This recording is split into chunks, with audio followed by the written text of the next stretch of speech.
नमस्कार नमस्कार नमस्कार। आप सभी को स्वागत है। सबाई के स्वागतम स्वागतम। Class 9 West Bengal board physical science शुरू करा जाबे। Hold a second.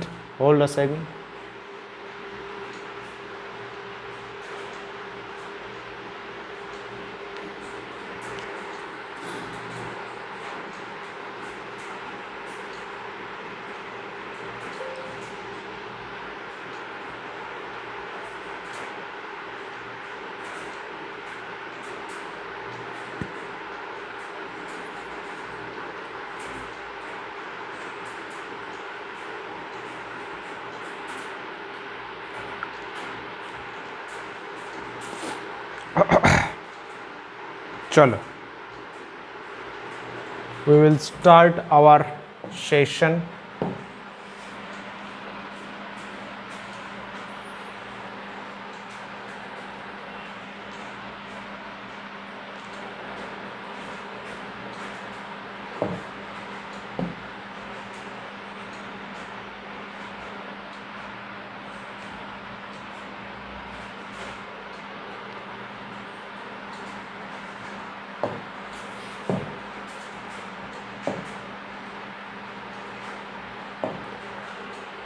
আচ্ছা, চলো চলো চলো চলো স্টার্ট করি। আজকে আমরা ধ্রুবন পড়ব।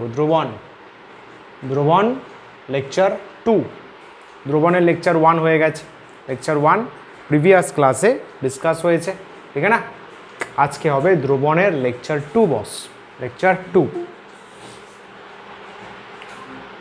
ওয়েলকাম, স্বাগতম।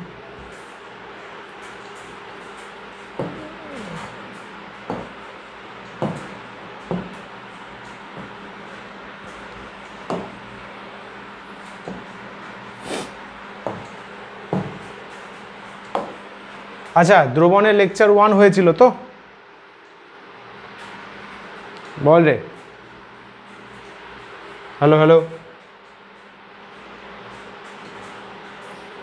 ভয়েস শোনা যাচ্ছে?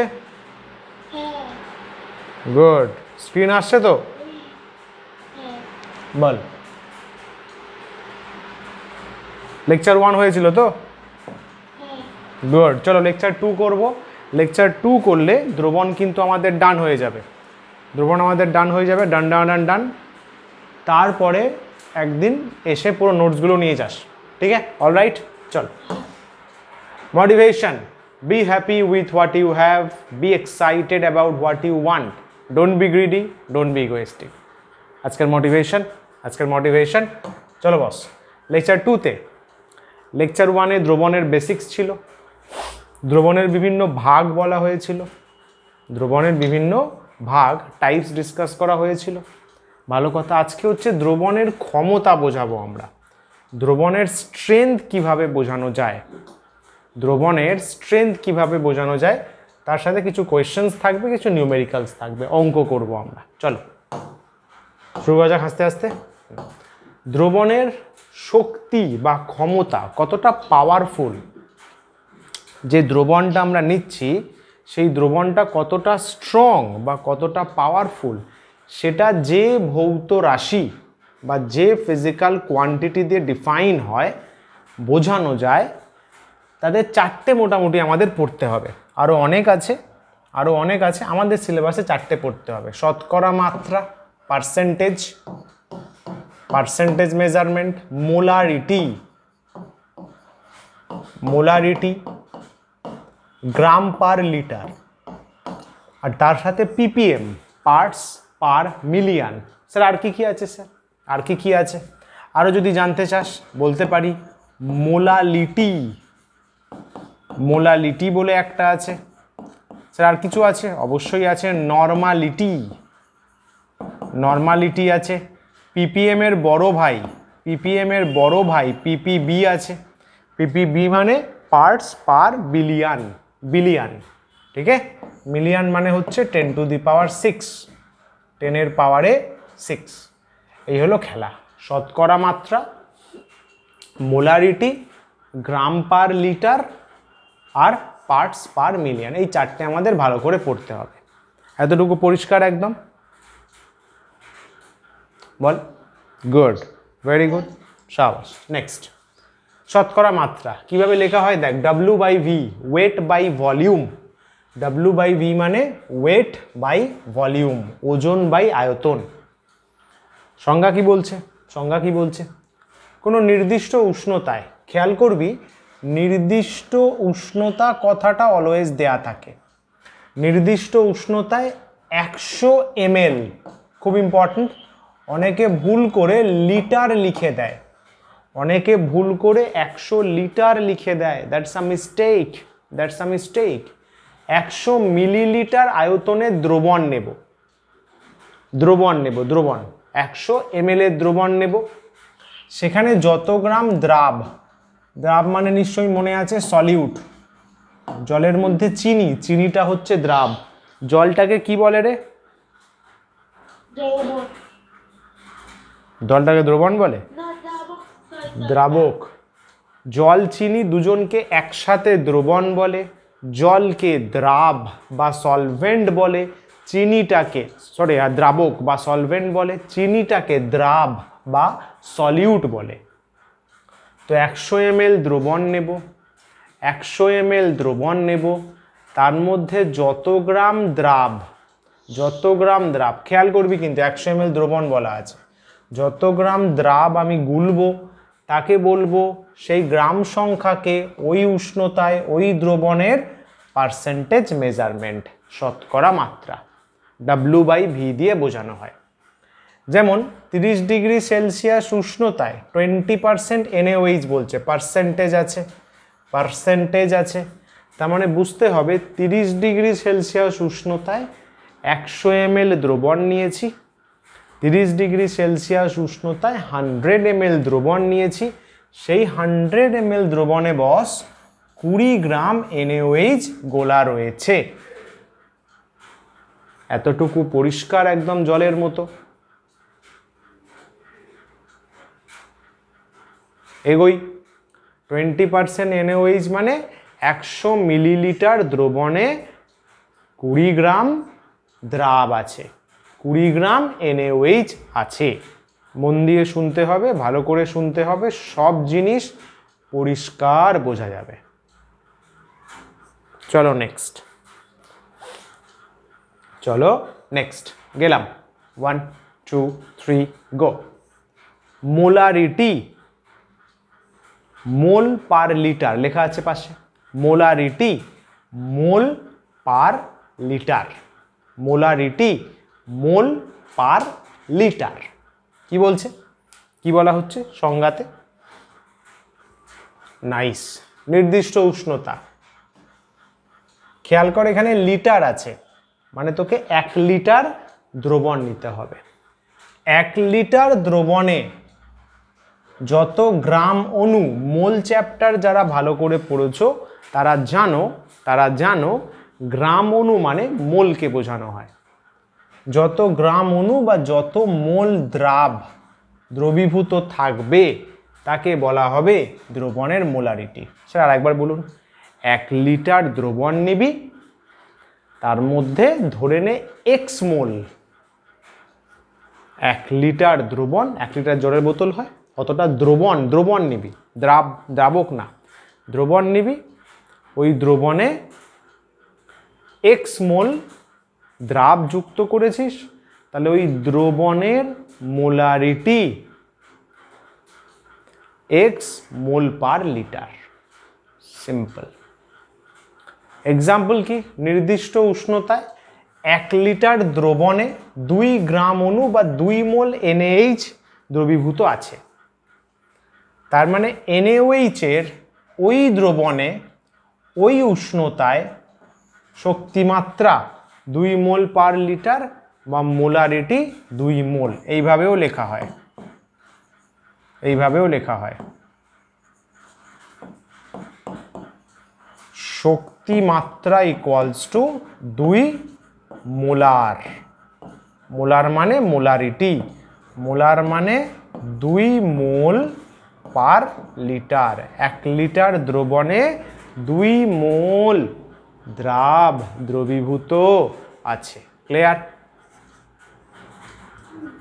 গুড, ইজি জিনিস, সহজ জিনিস, ঠান্ডা মাথায় পড়লে বোঝা যাবে।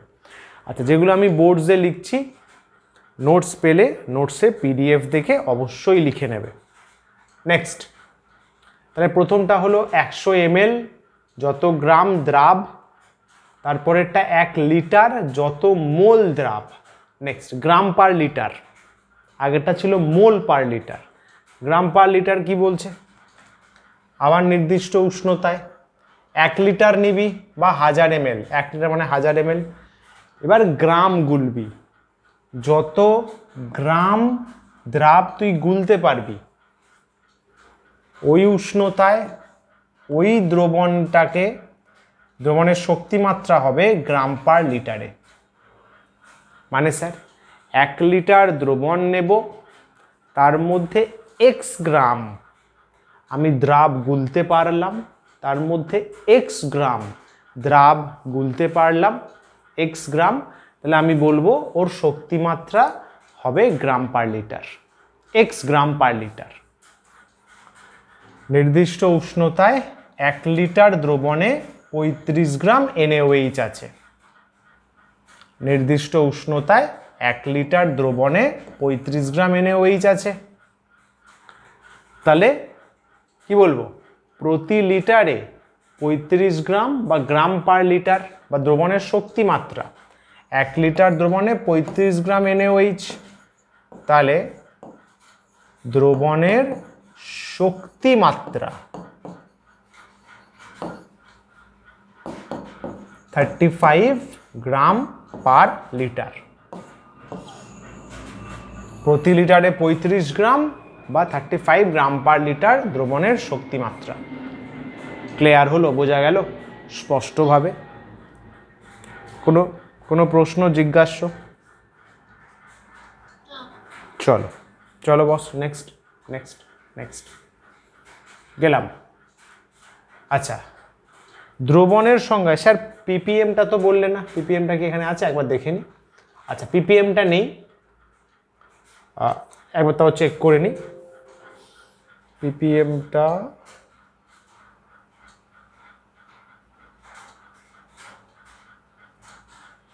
প্রচুর প্রশ্ন আছে ভাই, অঙ্ক ভালো ভালো অঙ্ক আছে, অনেক সুন্দর সুন্দর অঙ্ক আছে। আচ্ছা, পিপিএমটা এখানে নেই, তাহলে পিপিএমটা আমি বলে দিই, দাঁড়াও।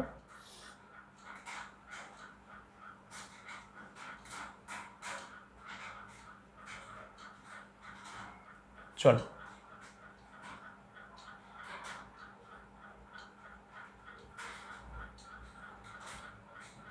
পিপিএম মানে হচ্ছে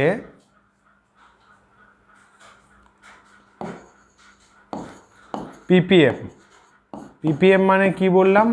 পার্টস পার মিলিয়ন। কোনো নির্দিষ্ট উষ্ণতায় টেম্পারেচারটা ফিক্স রাখতে হবে, নির্দিষ্ট উষ্ণতায়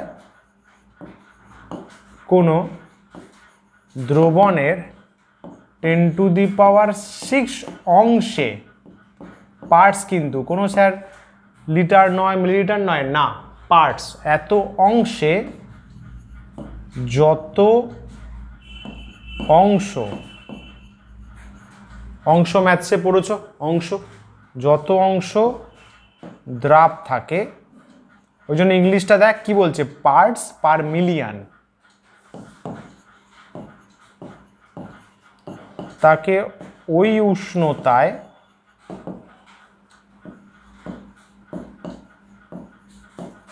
ওই দ্রবণের পিপিএম শক্তিমাত্রা বলা হয়। কারেক্ট? নির্দিষ্ট উষ্ণতা নিবি, একটা দ্রবণ নিবি, তার 10⁶ অংশ। স্যার 10⁶ অংশ মানে ধরে নে তুই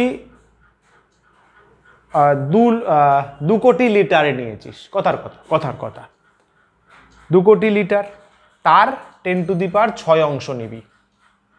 অংশ বুঝিস তো? অংশ যেমন 5, সাপোজ 10, আমি যদি বলি 10-এর হাফ অংশ নে, তাহলে কত নিবি বল? 5। আমি যদি বলি 10-এর 4 অংশ নে, হেই 10-এর 1/4, 4 অংশ মানে বাবু 1/4, তাহলে আড়াই নেব, 1/4, বুঝলি? মানে আমি অংশ বলছি মানে ডিভিশন বলছি আমি, 1/4। তার মানে আমি যত দ্রবণ নিয়েছি তার থেকে 10⁶ অংশ তুলে নিলাম। তাহলে যত অংশ 10⁶ দ্রবণ নিয়েছি তার মধ্যে যতটা দ্রাব আছে, দ্রাব কুচবি থাকতে পারে, দেখা গেল 10⁶ মধ্যে 10 স্কোয়ার, 10⁶ লিটারের মধ্যে দেখা গেল 100 লিটার দ্রাব আছে, কথার কথা। তাহলে এই 100টা হয়ে যাবে ppm, ওই দ্রবণের ppm, মানে 10⁶ অংশ নিবি যে কোনো এককে, সেই অংশে যত অংশ দ্রাব তাকে বলবো ppm। বোঝা গেল? সে যদি ppb হয়, সাপোজ পরীক্ষায় দিয়ে দিল ppb, সিলেবাসে নেই বাট তাও দিল ppb, বাবু ppb হলে 10⁶ জায়গায় 10⁹ করে দিবি, পার্টস পার বিলিয়ন, বিলিয়ন মানে 10⁹, মানে কোনো দ্রবণের 10⁹ অংশ নিবি, তার মধ্যে যত গ্রাম দ্রাব আছে, যত অংশ দ্রাব আছে, সেটাই হয়ে যাবে ppb এককে দ্রবণের শক্তিমাত্রা। ক্লিয়ার একদম? সংজ্ঞা জানলেই হবে। ঠিক আছে, ডান, গুড গুড গুড। এবার তুই প্রশ্ন করতে পারিস যে স্যারজি এই বারবার শক্তিমাত্রা নির্ণয়ে মোলারিটি, শতকরা, গ্রাম পার লিটার বা ppb ppm এ বারবার নির্দিষ্ট উষ্ণতা কথাটা কেন বলছো? উষ্ণতা পাল্টালে হবেটা কি, এর ধারণা কিন্তু আগের লেকচারে দেয়া হয়েছে, মনে করে দেখ। আগের লেকচারে কিন্তু বারবার গলা ফাটিয়ে বলা হয়েছে বাবু উষ্ণতা পাল্টালে দ্রাব্যতা পাল্টে যায়। হ্যাঁ, কয়েকটা মেটেরিয়াল ছাড়া মানছি, বাট ম্যাক্সিমামের উষ্ণতা পাল্টালে কে কতটা দ্রবণে গুলবে সেই টেন্ডেন্সিটা কমে যায়, বলবো না, টেন্ডেন্সিটা চেঞ্জ হয়ে যায়। আমি উষ্ণতা পাল্টালে দ্রাব্যতা কমে যাবে, তাহলে শক্তিমাত্রা মেজারমেন্টে ইস্যু হবে। ওই জন্য ফিজিসিস্টরা, সায়েন্টিস্টরা বলেছেন ভাই উষ্ণতাটা ফিক্স রাখ, তোর ক্যালকুলেশন ইজি হবে। কি বলা হচ্ছে? পদার্থের দ্রাব্যতা উষ্ণতা নির্ভর। কোনো পদার্থের দ্রাব্যতা একটি নির্দিষ্ট উষ্ণতায় নির্দিষ্ট থাকে, মানে উষ্ণতা পাল্টালে দ্রাব্যতা পাল্টে যাবে। 40°C যদি উষ্ণতা নিস, পটাশিয়াম নাইট্রেটের দ্রাব্যতা 65। দ্রাব্যতা নিশ্চয়ই মনে আছে, 100 গ্রাম দ্রাবকে সংজ্ঞাটা ছিল। 40 থেকে তুই 50-তে চলে যা বাবু। পটাশিয়াম নাইট্রেটের গ্রাফটা মনে আছে তো? গ্রাফটা কিন্তু উঠছিল, মনে আছে? NaCl এর অলমোস্ট ধ্রুবক থাকে। পটাশিয়াম নাইট্রেটের উষ্ণতা বাড়ালে দ্রাব্যতা বেড়ে গেছে, খেয়াল কর, বেড়ে গেছে। 40-এ 65 ছিল, দ্রাব্যতার কিন্তু একক নেই, সলিউবিলিটির একক নেই। 50%-এ 85 হয়ে গেল। তাহলে কি বলছে? উষ্ণতা বাড়ালে দ্রাব্যতা পাল্টাবে, তাই তোমাকে উষ্ণতা কথাটা বলে দিতে হবে। দ্রাব্যতার সংজ্ঞায়ও বলতে হবে, শক্তিমাত্রার সংজ্ঞায়ও বলতে হবে। মূলত বিভিন্ন উষ্ণতা 100 গ্রাম দ্রাবককে সম্পৃক্ত করতে একই দ্রাব্যের ভিন্ন ভিন্ন ভরের প্রয়োজন। সুন্দর কথা বলেছে। তুই ধরে নে 100 গ্রাম জল নিয়েছিস, 100 গ্রাম জল নিয়েছিস, কিন্তু একটাকে নিয়েছিস 20°C-তে, আর একটা 30°C-তে, আর একটা 50°C-তে। সব জায়গায় কিন্তু সমান পরিমাণ চিনি লাগবে না। এখানে লাগলো x গ্রাম চিনি, এখানে ধরে নে y গ্রাম লাগবে, এখানে কিন্তু z গ্রাম লাগবে। স্যার কেন আলাদা হয়ে গেল, কেন ডিফারেন্ট হয়ে গেল? কারণ বস উষ্ণতা পাল্টে দিয়েছো, দ্রাব্যতা পাল্টে গেছে, শক্তিমাত্রা পাল্টে গেছে, চলো তোমার দ্রাবের পরিমাণ পাল্টে গেছে। ক্লিয়ার? পরিষ্কার, একদম ক্রিস্টাল ক্লিয়ার? গুড। চলো নেক্সট পরেরটা। আচ্ছা, সংজ্ঞা বলছে ব্যাপন কি? বায়োলজিতেও পড়েছো, আই মিন লাইফ সায়েন্সের, জীবন বিজ্ঞানে। ব্যাপন কি বলছে? ইজি সংজ্ঞা, ব্যাপনের উল্টো হচ্ছে অভিশ্রবণ, অসমোসিস। ব্যাপন মানে হচ্ছে ডিফিউশন। দ্রবণের গাঢ়ত্ব কম হলে, গাঢ়ত্ব কম, ঘনত্ব কম, উহার কণাগুলির বেগ বেশি হয়। খুব সুন্দর কথা, দারুণ শর্ট কোয়েশ্চেন, দারুণ শর্ট কোয়েশ্চেন। দ্রবণের যদি গাঢ়ত্ব কম হয় কণাগুলো তাড়াতাড়ি দৌড়াদৌড়ি করতে পারে। দ্রবণের গাঢ়ত্ব বেশি হলে কণাগুলির বেগ কমে যাবে, কারণ তাতে ধাক্কাধাক্কি হবে, কণার বেগ কমে যাবে। ফলে একটি পদার্থের সাথে অন্য পদার্থ মেশালে কি হয়, বেশি গাঢ়ত্ব থেকে কম গাঢ়ত্বের দিকে, কথাটা মনে রাখবে, বেশি গাঢ়ত্ব থেকে কম গাঢ়ত্ব, বেশি গাঢ়ত্ব থেকে কণাগুলি কম গাঢ়ত্বের দিকে ছুটে যায়।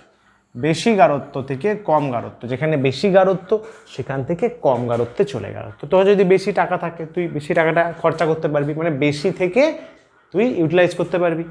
ওই জন্য বেশি গাঢ়ত্ব থেকে কণাগুলো কম গাঢ়ত্বে চলে যায়। এই ঘটনাকে বিজ্ঞানের ভাষায় ব্যাপন বলা হয়, ডিফিউশন বলা হয়।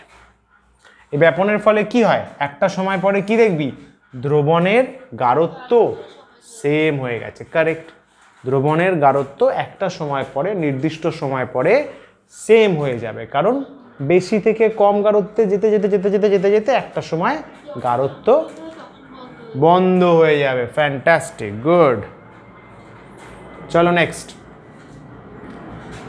আচ্ছা, জলীয় দ্রাবক, অ্যাকুয়াস সলিউশন। ভাই জল নামেই তো আছে, জলীয়, জলীয়, জলকেই বলা হয় জলীয় দ্রাবক। অ্যাকচুয়ালি দু ধরনের দ্রাবক আমরা বলতে পারি, জলীয় দ্রাবক, অজলীয় দ্রাবক।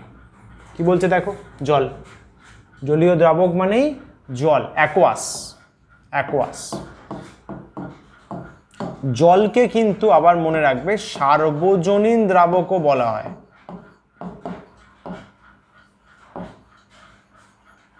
ইউনিভার্সাল, এগুলো শর্ট কোয়েশ্চেন দেয়, ইউনিভার্সাল সলভেন্ট। কেন স্যার সার্বজনীন দ্রাবক কেন বলবে? আরে যত পৃথিবীতে যত যৌগ বা কম্পাউন্ড বা এলিমেন্ট আছে না, মৌল বলো, যা কিছু বলবে, ম্যাক্সিমাম, ম্যাক্সিমাম সবাই বলবো না, ম্যাক্সিমাম জলে গুলে যেতে পারে। মানে জলে ম্যাক্সিমাম জন গুলতে পারে। হ্যাঁ, তেল গুলতে পারে না, আরও অনেকে টুকটাক আছে, এরা যেমন দ্রবীভূত হতে পারে না, ফ্যাট জাতীয় জিনিসপত্র, সেগুলো তো আছেই ব্যতিক্রম, কিন্তু ম্যাক্সিমাম মানে মোর দ্যান 95% যারা আছে সবাই জলে গুলতে পারে। ওই জন্য জলকে একটা ট্যাগ দেওয়া হয়েছে, জলকে একটা সম্মান দেওয়া হয়েছে ইউনিভার্সাল সলভেন্ট বলে, সার্বজনীন দ্রাবক বলে। ঠিক আছে, ঠিক আছে, চল চল নেক্সট। অজলীয় দ্রাবক, নন অ্যাকুয়াস সলিউশন। ভাই জল ছাড়া বাকি যারা আছে, কারা আছে স্যার? জল ব্যতীত যে সমস্ত দ্রাবক মাধ্যমে কি কি করা যায় দেখ, অ্যাসিড ক্ষার প্রশমন ক্রিয়া, জারণ বিজারণ ঘটনা, প্রতিস্থাপন বিক্রিয়া, এগুলো করা যাবে। জলেতে তো করাই যায়, জল ছাড়া যাদের মধ্যে করা যাবে, অ্যাসিড ক্ষার প্রশমন মানে কি বলতো, অ্যাসিড আর ক্ষার মিলিত হয়ে লবণ তৈরি করবে। আমরা পড়বো, আমরা অ্যাসিড ক্ষার কিন্তু খুব ডিটেলসে পড়বো ভাই, মজা পেয়ে যাবি। তাহলে অ্যাসিড আর ক্ষার, অ্যাসিড আর ক্ষার মিলিত হয়ে লবণ তৈরি করবে, এখানে জল দরকার, সরি জল তো দরকারি, জল ছাড়া যে হেল্প করবে, সরি, জারণ বিজারণ আমরা পরে আরো ডিটেলসে পড়বো, সেখানে যারা হেল্প করবে, প্রতিস্থাপন বিক্রিয়া, একটা পদার্থ আরেকজনকে প্রতিস্থাপন করে বের করে দেবে, সেখানে যারা হেল্প করবে তাদেরকে বলা হয় অজলীয় দ্রাবক। অজলীয়, খেয়াল কর, নন অ্যাকুয়াস। স্যার কারা আছে? ইথাইল অ্যালকোহল, সংকেতটা জেনে রাখো, C2H5OH, methyl alcohol, CH3OH, benzene, C6H6, acetone, CH3, CO, CH3, chloroform, CH, Cl3, আর আছে কেরোসিন। কেরোসিনের ভাই লম্বা সংকেত, কেরোসিনের ভাই লম্বা সংকেত মনে নেই। Ethyl alcohol C2H5OH, methyl alcohol CH3OH, benzene C6H6, acetone, chloroform. সংকেত মনে রাখতে পারো, নাও মনে রাখতে পারো, কোনো চাপ নেই। টেনেতে এইগুলো লাগবে, টেনেতে আবার বলা হবে, কিন্তু উদাহরণগুলো মাথায় রেখো। ঠিক আছে, চলো এগোচ্ছি। নেক্সট বস, এইটুকুই কিন্তু চ্যাপ্টার। যদি সিলেবাস দেখিস আমাদের 9 ওয়েস্ট বেঙ্গল বোর্ডের এতটুকুই সিলেবাসে রাখতে বলা হয়েছে বইয়ে। আমরা কিন্তু এক্সট্রা কোয়েশ্চেন করব, আমরা আরও এক্সট্রা প্রশ্ন করব। দেখো কোয়েশ্চেন্স অ্যান্ড নিউমেরিক্যালস, ভাই অঙ্ক আছে, ভাই অঙ্ক, ভাই আঁক লাগা দেंगे বেটা, আঁক লাগা দেंगे। ভালো ভালো কোয়েশ্চেন আছে, এ ক্লাস টাইপ অফ কোয়েশ্চেন আছে। বলছে বায়ুতে ভাসমান ধূলিকণা কোন প্রকারের কলয়েড? এই কোয়েশ্চেনগুলো করতে গেলে কিন্তু পুরনো লেকচারের রিভিশন করে আসাটা মাস্ট। যদি বস না করে আসো, না পড়ে আসো, পারবে না, কোনো লাভ নেই, তোমারও সময় নষ্ট, আমারও সময় নষ্ট। বলো, বায়ুতে ভাসমান ধূলিকণা, বায়ুতে ধুলোর কণা ভাসছে, সেটা কোন ধরনের কলয়েড? বলো বস।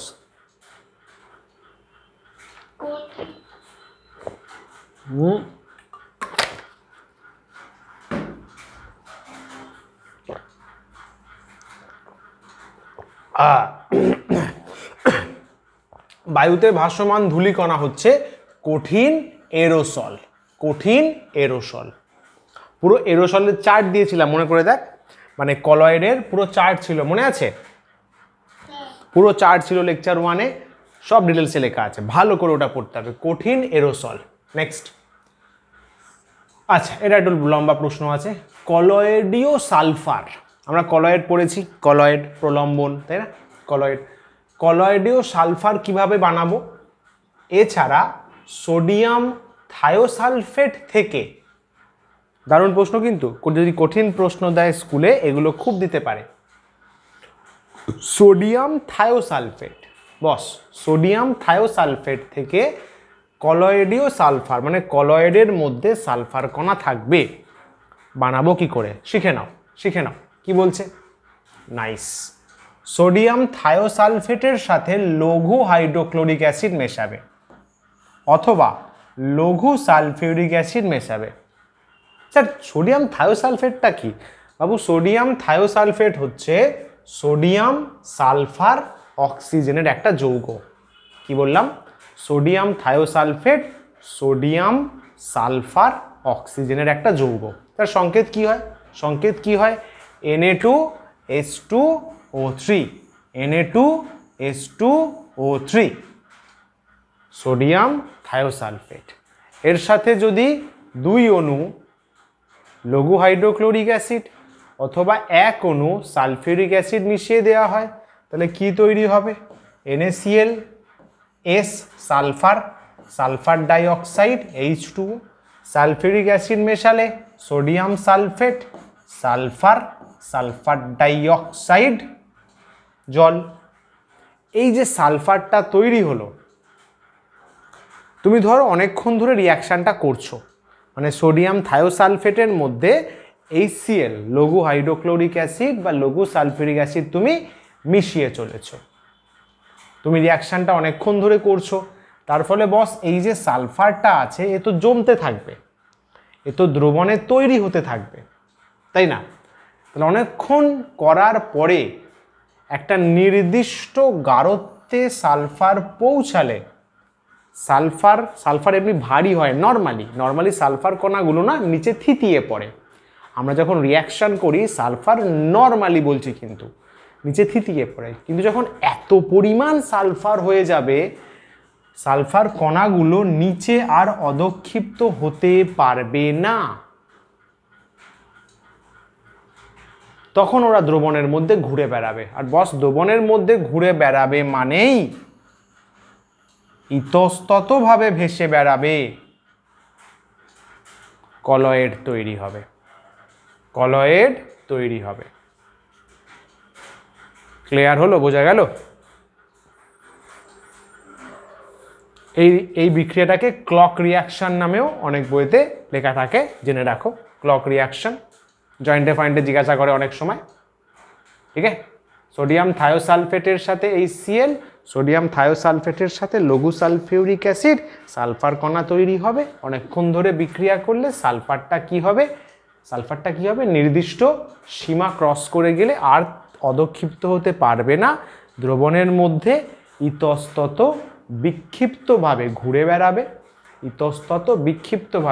বেড়াবে, তাহলে সেটা হয়ে যাবে বলো কলয়েডীয় সালফার, তাই তো? গুড, চলো নেক্সট। হেনরির সূত্র, এটা ক্লাস 12-এ আমরা পড়ি। হেনরির সূত্র, তোমাদের যা সূত্রটা জানতে হবে, এটা নিয়ে খুব বেশি আমাদের চর্চা নেই। হেনরি আঙ্কেল কি বলেছেন? স্থির উষ্ণতায়, উষ্ণতা ফিক্সড ভাই, উষ্ণতা ফিক্সড, নির্দিষ্ট আয়তনের তরল দ্রাবকে, এই কথাগুলোই কিন্তু মানুষ ভুলে যায়, তরল দ্রাবকে কোনো গ্যাসের দ্রাব্যতা, তরলে গ্যাস গুলবে, লিকুইড গ্যাস সলিউশন, তরল লিকুইড গ্যাসের দ্রাব্যতা মানে জি, গ্যাসটির ওপর প্রযুক্ত চাপের সমানুপাতিক। তরল নিবি, সহজ ভাই, সহজ, চাপ নেই একদম। তরল নিবি, তরল নির্দিষ্ট আয়তনের তরল, ওর মধ্যে গ্যাস দিবি। আরে ভাই দেখিস নি কোল্ড ড্রিঙ্কসে কি থাকে, তরলের মধ্যে carbon dioxide, exact carbon dioxide দ্রাব্য করা থাকে, দ্রবীভূত করা থাকে, ওরকম সিনারিও। তরল নিবি, তার মধ্যে গ্যাস দিবি, মানে গ্যাসকে তার মধ্যে দ্রাব্য করতে চাইছিস, এবারে গ্যাসের দ্রাব্যতা গ্যাসটির ওপর প্রযুক্ত চাপের সমানুপাতিক। মানে কি বলছে? ভেরি ইন্টারেস্টিং ভাই। তুই যত গ্যাসটাকে বেশি চাপ দিয়ে ঢোকাতে চাইবি তরলের মধ্যে, তত বেশি দ্রাব্য হবে। স্যার তো কমন সেন্স স্যার, সোডার বোতল আছে, আমি যত বেশি কার্বন ডাইঅক্সাইড ভেতরে দেবো, তত বেশি কার্বন ডাইঅক্সাইড ভেতরে থাকবে, তত বেশি ঝাঁঝ হবে। হ্যাঁ ভাই, তাই হয়, বাস্তবেও তাই হয়। সোডার বোতলে হেনরির সূত্র ইউজ করা হয়, একদম খুব প্রেসার দিয়ে, চরম চাপ দিয়ে কার্বন ডাইঅক্সাইডকে তরলে দ্রাব্য করে দেওয়া হয়। হেনরির সূত্র, চাপ যদি দেওয়া হয় তাহলে তরলে গ্যাসের দ্রাব্যতা বাড়ে। ওই জন্য কি হয়, কোল্ড ড্রিঙ্কসের বোতলের মুখটা খুললে ফাট করে চাপ মুক্ত হয়ে যায়। খেয়াল করবি কার্বন ডাইঅক্সাইডগুলো বেরোনোর চেষ্টা করে, বেরোনোর দিকে এগিয়ে যায়। কি বস, ক্লিয়ার? গুড, হেনরির সূত্র। চল, আচ্ছা তাহলে এখানে একটা ছোট যদি সমীকরণ লিখে দিস, টিচার ইমপ্রেস হয়ে যাবে বস, তাই না? ইমপ্রেস হয়ে যাবে। ধরি তরলে গ্যাসের দ্রাব্যতা এস, কথার কথা এস,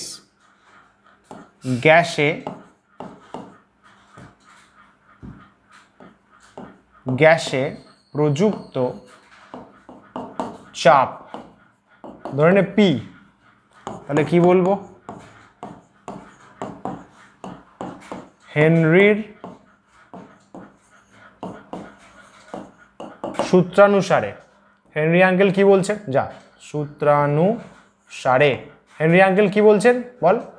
দ্রাব্যতা গ্যাসটির ওপর প্রযুক্ত চাপের সমানুপাতিক, তাই তো? বল বল, এইভাবেও লিখতে পারিস। আমরা উঁচু ক্লাসে এইভাবে লিখি, চাপটাকে বাদিকে রাখি, এখানে P equals to KH into S, সমানুপাতিক চিহ্ন উঠলে ধ্রুবক আসে, ইকুয়াল চিহ্ন আসে, KHটাই হচ্ছে হেনরিজ কনস্ট্যান্ট, হেনরির ধ্রুবক, ঠিক আছে? বল বল, ক্লিয়ার তো? গুড, এটা যদি লিখে দিস ভাই, টিচার ফুল ইমপ্রেস হয়ে যাবে ভাই, বিশাল ব্যাপার, ঠিক আছে? চলো নেক্সট। দেখ, যেটা ডিসকাস হচ্ছিল সেটাই সোডা ওয়াটারের বোতলের ছিপি খুললে মুখে ফেনার মতো ব্রুব করে এরকম মানে আসতে দেখা যায় কেন? কি বলছে দেখ, সোডা ওয়াটার বা কোল্ড ড্রিঙ্কস যেগুলো রয়েছে তার মধ্যে অতিরিক্ত চাপে, এই কথাগুলো দেবে খাতায় অ্যান্সার করার সময়, এগুলো দেবে, অতিরিক্ত চাপে CO2কে দ্রবীভূত করা হয়। বোতলের ছিপি খুললাম, তার মানে চাপ কমিয়ে দিলাম, ছিপি খুললাম, চাপ কমালাম। হেনরির সূত্রানুসারে নাম দেবে, যে সায়েন্টিস্টের সূত্র ইউজ করবে তার নাম দিয়ে দেবে। চাপ কমাবো, খেয়াল কর বাবু, চাপ তো কমিয়ে দিলাম, তাহলে দ্রাব্যতাও কমে যাবে, কার্বন ডাইঅক্সাইড দ্রাব্যতা কমে যাবে, কারণ হেনরি কি বলেছিলেন, চাপ বাড়ালে দ্রাব্যতা বাড়বে। তাহলে ভাই উল্টো কথা কি হবে, চাপ কমালে দ্রাব্যতা কমবে, common sense, very common sense. ফলে কার্বন ডাইঅক্সাইড কি হবে, দ্রাব্যতা কমে গেছে, ও বলবে ভাই বাইরে যাব, ও বলবে ভাই বাইরে যাব, ভাই তরল থেকে বাইরে যাব, তার ফলে বুদবুদ আকারে বেরিয়ে আসবে, মানে ফেনার সৃষ্টি হবে। ক্লিয়ার, একদম পরিষ্কার, ক্রিস্টাল ক্লিয়ার। এগোই, গুড, চলো নেক্সট। অঙ্ক আছে ভাই, অঙ্ক আছে, চলো। থিওরি হলো, অনেক থিওরি হলো, 2-4টে অঙ্ক করো, দারুণ দারুণ অঙ্ক আছে, কনসেপ্ট ঝরঝরে হয়ে যাবে। কোয়েশ্চেনটা পড়ে আগে নিজে ট্রাই করো, কোয়েশ্চেনটা পড়ে আমি চলো 1 মিনিট দিলাম, নিজে ট্রাই করো, তারপর আমি সলিউশন বলছি।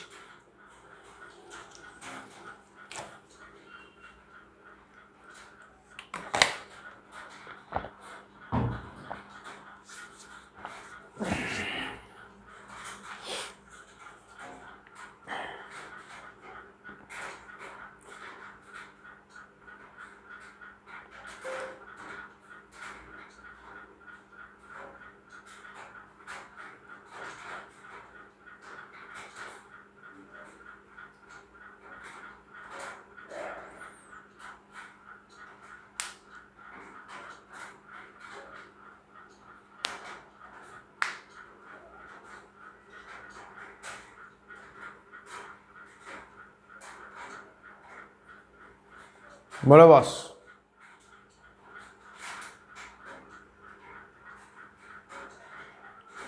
হবে, আরে 1 মিনিট তো হতে চাই, জলদি।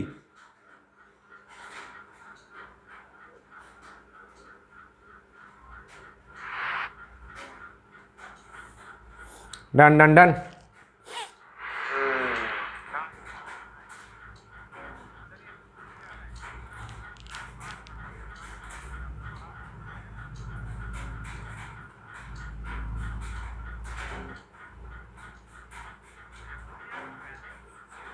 চলো বলি কি বলছে 25 ডিগ্রি সি উষ্ণতায়, ওকে, পটাশিয়াম নাইট্রেটের 50 গ্রাম সম্পৃক্ত দ্রবণ। আচ্ছা, 25 ডিগ্রি উষ্ণতা আমাকে দেওয়া আছে, পটাশিয়াম নাইট্রেট 50 গ্রাম নিয়ে সম্পৃক্ত দ্রবণ মানে আর দ্রাব যোগ করে লাভ নেই, স্যাচুরেট করে গেছে।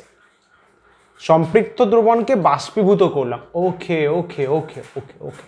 বাষ্পীভূত করে আমি, আচ্ছা 50 গ্রাম কিন্তু দ্রবণ আছে, হ্যাঁ 50 গ্রাম কিন্তু পটাশিয়াম নাইট্রেট নেই, কাকা 50 গ্রাম দ্রবণ আছে, 21 গ্রাম লবণ পেয়েছি, মানে 21 গ্রাম পটাশিয়াম নাইট্রেট পেয়েছি, বুঝলি, 21 গ্রাম পটাশিয়াম নাইট্রেট পেয়েছি। তাহলে প্রশ্ন করা হচ্ছে পটাশিয়াম নাইট্রেটের দ্রাব্যতা কত, ফর্মুলা বেসড। কি বলা হলো, 50 গ্রাম দ্রবণ আছে, তার মধ্যে 21 গ্রাম লবণ আছে, তাহলে নিশ্চয়ই আন্দাজ করতে পারছো যে 29 গ্রাম কে আছে, বল দেখি, মারবো কানের গোড়ায়। 50 গ্রাম দ্রবণে 21 গ্রাম পটাশিয়াম নাইট্রেট লবণ, তাহলে 29 গ্রাম কে আছে, দ্রাবক আছে, কারেক্ট, জল আছে, জল দেখো, জল বলেছে, জল আছে, 29 গ্রাম জল আছে। এইটুকু জানলে মানে অঙ্কটা 50% শেষ। যদি দ্রাব্যতার ফর্মুলা জানো, ব্যাস বাল্লে। চলো ফটাক সে দেখে নাও, দেখ সুন্দর করে দেওয়া আছে, লিখে যাতে এক্সামে অসুবিধা না হয়। লবণের পরিমাণ 21 গ্রাম, দ্রাবক মানে জলের পরিমাণ 29 গ্রাম। হ্যাঁ স্যার, বুঝলাম স্যার, ফ্যান্টাস্টিক স্যার। 29 গ্রাম দ্রাবকে 21 গ্রাম লবণ আছে, বল হ্যাঁ। দ্রাব্যতা মানে বাবু মশাই, দ্রাব্যতা মানে 100 গ্রামে কতটা আছে, 100 গ্রামে কতটা আছে। তো বস 29 গ্রাম দ্রাবকে 21 গ্রাম দ্রাব আছে, তাহলে 100 গ্রাম দ্রাবক কত থাকবে? খেলা তো ভাই, 29 গ্রাম ঐকিক নিয়ম, 21 আছে, তাহলে 100তে কত ক্রস মাল্টিপ্লাই, 100 × 21/29 করে দেখবি এটা আসছে। গ্রামে আসলো, কিন্তু দ্রাব্যতা লেখার সময় একক লিখতে হয় না, দ্রাব্যতা এককহীন।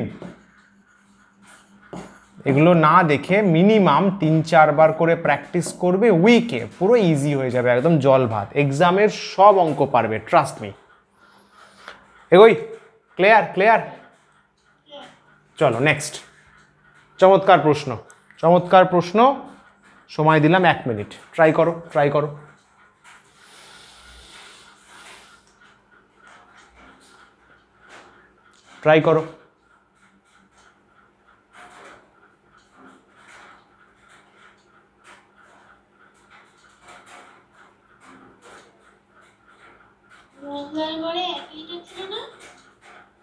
মোলার ভরে তো 1 লিটার নয়, গ্রাম পার লিটারে 1 লিটার ছিল। মোলার ভর মানে তো 1 মোলের ভর, ওতে আবার লিটার কোত্থেকে আসবে?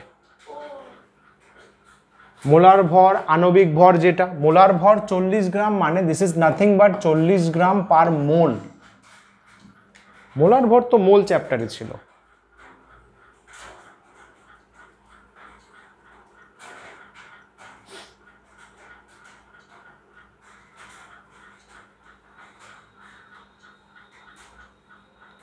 কি বলছে? 4 গ্রাম সোডিয়াম হাইড্রোক্সাইড, ওকে 4 গ্রাম আছে, 4 গ্রামস। মোলার ভর 40 গ্রাম মানে 1 মোলের ভর 40 গ্রাম, 1 মোলের ভর 40 গ্রাম, ঠিক আছে। 4 গ্রাম সোডিয়াম হাইড্রোক্সাইড আছে, 500 ml আয়তনের দ্রবণে দ্রবীভূত অবস্থায় আছে। আচ্ছা 500 ml এর দ্রবণ নিয়েছিস, 500 বাই 1 লিটারের হাফ, 500 ml এর দ্রবণে 4 গ্রাম সোডিয়াম হাইড্রোক্সাইড গুলে দিয়েছিস। তো তোমায় প্রশ্ন করা হচ্ছে গ্রাম পার লিটারে কনসেন্ট্রেশন বলো, শক্তিমাত্রা বলো, গাঢ়ত্ব বলো। গ্রাম পার লিটার সংজ্ঞায় কি বলা হলো? 1 লিটারে যত গ্রাম। আরে यार 1 লিটারে যত গ্রাম, এখানে কি বলেছে? 1 লিটার মানে কত? 1000 ml। 500 ml এ 4 গ্রাম আছে, তাহলে 1000 ml এ কত পেয়ে যাব? ঐকিক নিয়ম বলো আগে, হ্যাঁ কি না? গুড। তারপরে পার্সেন্টেজ গাঢ়ত্ব, তারপরে আছে মোল পার লিটার। মোল পার লিটার মানে মোলারিটি, ঠিক আছে। সব সংজ্ঞা থেকেই হয়ে যাবে, সংজ্ঞাগুলো বুঝে থাকলে সেখান থেকেই হয়ে যাবে। ফটাফট দেখে নাও কি বলছে? 500 ml দ্রবণ, 500 ml এ 4 গ্রাম আছে, তাহলে 1000 ml এ কত হবে? 500 ml এ 4 গ্রাম, 1000 ml এ 4 × 1000 বাই 500, 8 গ্রাম হবে। 8 গ্রাম হবে স্যার, দেখো তাই আছে। তাহলে গাঢ়ত্ব কিন্তু এইভাবে লিখতে হবে। এইটা কিন্তু অনেকে ভুল লেখে শুধু 8 লিখে চলে আসে, না বস, গ্রাম পার লিটারে বের করছো, বের করছো, তাহলে অ্যান্সার লিখতে হবে 8 গ্রাম পার লিটার। মনে থাকবে? শুধু 8 গ্রাম লিখলে হবে না, ওটা অসম্পূর্ণ উত্তর। ক্লিয়ার? নেক্সট, গ্রাম পার লিটার হলো এবার পার্সেন্টেজে গাঢ়ত্ব, W/V, 100 রেসপেক্টে 100 ml এ। আরে বস 100 ml এ সংজ্ঞায় বলা হলো, কি আশ্চর্য। 500 ml এ 4 গ্রাম, 100 ml এ কত গ্রাম? 500 ml এ 4 গ্রাম, 100 ml এ 100 × 4 বাই 500, দেখো তাই করা আছে। 0.8 একক লিখবে, কিভাবে লিখবে? 0.8 পার্সেন্টেজ W/V। অ্যান্সার লিখতে হয় এখানে কিভাবে? পার্সেন্টেজে 0.8, ব্র্যাকেট দিলেও হবে, না দিলেও হবে, কোনো ব্যাপার না, এইভাবে 0.8 পার্সেন্টেজ ওয়েট বাই ভলিউম, চিহ্ন এটা। ক্লিয়ার? ডান। পরেরটা বলেছে মোলারিটি, মোল পার লিটার। মোল লাগবে কিন্তু বস। এবার মোল, মোল কি করে বের করে মনে আছে? মোল সংখ্যা বলো দেখি, একটু কেমন পুরনো পড়া পড়ছো দেখি। মোল সংখ্যা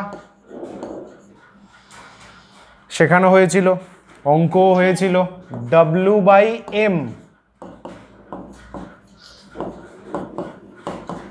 প্রদত্ত ভর বাই মোলার ভর, যে ভরটা দেওয়া আছে বাই মোলার ভর। প্রদত্ত ভর কত? 4 গ্রাম। মোলার ভর কত? 40 গ্রাম। তাহলে মোল হবে 4/40। ক্লিয়ার? সাবাস। দেখো কিভাবে করা হচ্ছে। মোল লাগবে, মোল। এই যে 4 গ্রাম NaOH মানে 4/40 মানে 0.1 মোল। 500 ml দ্রবণে 0.1 মোল আছে, তাহলে 1000 ml। মোলারিটি কি? মোল পার লিটার। তাহলে 1000 ml কত? আবার কোনাকুনি গুণ, 500 নিচে, কোনাকুনি গুণ, 500 নিচে, 0.2 আসছে। এইভাবে অ্যান্সার লিখতে হয়, এইভাবে অ্যান্সার লিখতে হয়, বলে দিলাম, মোল পার লিটার। ক্লিয়ার? ডান ডান, গুড। বলো, এটা ট্রাই করো দেখি, এটা ট্রাই করো। 1 মিনিট দিলাম। এর পরের সামগুলো এবার হোমওয়ার্কে দেবো, ট্রাই করবে। সব আমি করে দিলে ভাই লাভ আছে ভাই? আমি থোড়ি এক্সাম দিতে যাবো, তাই না? এক্সাম তোমায় দিতে হবে।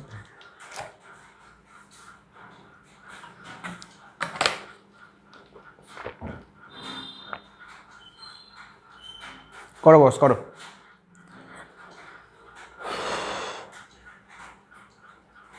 कीजिए कीजिए, 1 मिनट है आपके पास।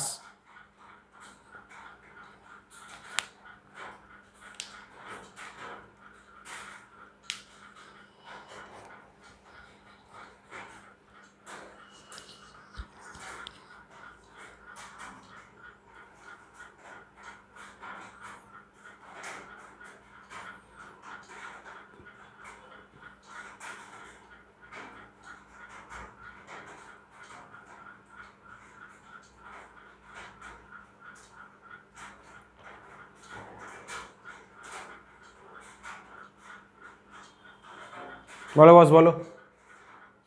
200 ml 2% sodium bicarbonate. Sodium bicarbonate মানে NaHCO3। সংকেতগুলো জেনে রাখলে তোমাদেরই সুবিধা হবে। NaHCO3, কোনো দুই ফুই নেই। সোডিয়ামের যোজ্যতা 1, valency 1, HCO3 কার্বনেটেরও 1, valency 1। 200 ml 2% sodium bicarbonate দ্রবণ প্রস্তুত করতে কতটা লবণ লাগবে? লবণ মানে সোডিয়াম বাইকার্বনেট লাগবে। 200 ml নেব, কিন্তু 200 ml এর 2% বস, 2% হবে কনসেন্ট্রেশন, গাঢ়ত্ব। ফার্স্ট প্রশ্ন, আচ্ছা দুটো প্রশ্ন আছে। তারপরে কি বলেছে? দ্রবণটিকে আচ্ছা গ্রাম পার লিটারে প্রকাশ করতে হবে শক্তি মাত্রা। প্রথমে তো বের করবে কতটা লবণ লাগবে 2% গাঢ়ত্ব তৈরি করতে, তাই না? তারপরে গ্রাম পার লিটারে, অন্য এককে। প্রথমটা পার্সেন্টেজে দেওয়া আছে। কোয়েশ্চেনের খেলাটা বোঝো। প্রথমটা পার্সেন্টেজে মানে 100 রেসপেক্টে দেওয়া আছে। আরে यार 100 রেসপেক্টে দেওয়া আছে, পার্সেন্টেজ। তারপরে বলছে গ্রাম পার লিটারে। গ্রাম পার লিটার মানে 1 লিটার, মানে 1000 ml এর রেসপেক্টে তোমায় করতে হবে। বোঝা গেল? কোয়েশ্চেনটা ক্লিয়ার হলো? शाबाश शाबाश। इजी भाई इजी, ठंडा माथाয় দেখে নাও, आराम से বুঝে যাবে, आराम से বুঝে যাবে। দেখ 2% NaHCO3 দ্রবণ মানে কি বললাম? পার্সেন্টেজ মানে কি 100 রেসপেক্টে। দাদা 100 রেসপেক্টে 100 ml দ্রবণে 2 গ্রাম আছে, পার্সেন্টেজ 100 রেসপেক্টে। তাহলে 200 ml এ কত থাকবে স্যার? 4 গ্রাম থাকবে স্যার। স্যার এই কি প্রশ্ন স্যার? 100-তে 2 গ্রাম হলে 200-এ 4 গ্রাম, এটা অ্যান্সার। 200 ml 2% মানে 100-তে 2 আছে, তাহলে 200-এ কত থাকবে? 4 গ্রাম। এটা ক্লিয়ার? ইজি, প্রত্যেকটা ইজি, করতে পারলেই হবে। হ্যাঁ, এবারে কি বলেছে? গ্রাম পার লিটার। আরে ভাই গ্রাম পার লিটার মানে 1 লিটারে, 1 লিটারে, 1 লিটারে। তাহলে কি বলবো? 1 লিটার বা 1000 ml এ খেয়াল কর না, খেয়াল কর না। তোর 200 ml এ 4 গ্রাম আছে, তাহলে 1000 ml কত থাকবে, আবার কোনাকুনি গুণ করে দে, 1000 × 4/200, 200 আর 1000 কাটবে 5, তাহলে 5 × 4 কত হবে, 20 হবে। বল হ্যাঁ কি না? গুড। তাহলে এখানে শক্তিমাত্রা কি বলবো, 20 gram per litre, 20 gram per litre. Correct correct correct, কারণ 1 লিটারের সাপেক্ষে মাপা হয়েছে। Clear clear, good, fantastic fantastic. আচ্ছা চলো, এরপরের সামটা আমি হোমওয়ার্কে দিচ্ছি, ঠিক আছে? এটা সুন্দরভাবে ভালো করে নিষ্ঠার সাথে হোমওয়ার্কে ট্রাই করবে। আজকে ক্লাস এইটুখানেই থাকবে। নেক্সট ক্লাসে আরও কয়েকটা সাম করে আমরা পরের চ্যাপ্টারে যাবো। পরের চ্যাপ্টারটা অ্যাসিড ক্ষার আছে না? অ্যাসিড ক্ষার ভাই দারুণ লেকচার, ওর এরকম ওর বোধহয় 3-4টে লেকচার আছে, অনেক কিছু জানার আছে, অনেক সমীকরণ শেখার আছে ভাই, মজা আসবে, লাইফ পুরো একদম ঝিঙ্গালালা হয়ে যাবে, মজায় একদম চিল করতে থাকবো আমরা, ঠিক আছে? চলো 1 মিনিট, তুই এসে তাহলে একদিন নোটসটা নিয়ে নিস মনে করে, তাহলে এগুলো লিখে নিতে পারবি নোটসে। अच्छा अच्छा अच्छा अच्छा, ठीक है चलो, all right all right all right. आज का कार्यक्रम यहीं पर समाप्त होता है। Thank you so much, tata bye bye, take care. আপনাদেরকেও নমস্কার নমস্কার নমস্কার, thank you, tata bye bye, take care. পড়তে থাকো ভালোভাবে, এনজয় করতে থাকো, tata, have a chill life, bye by.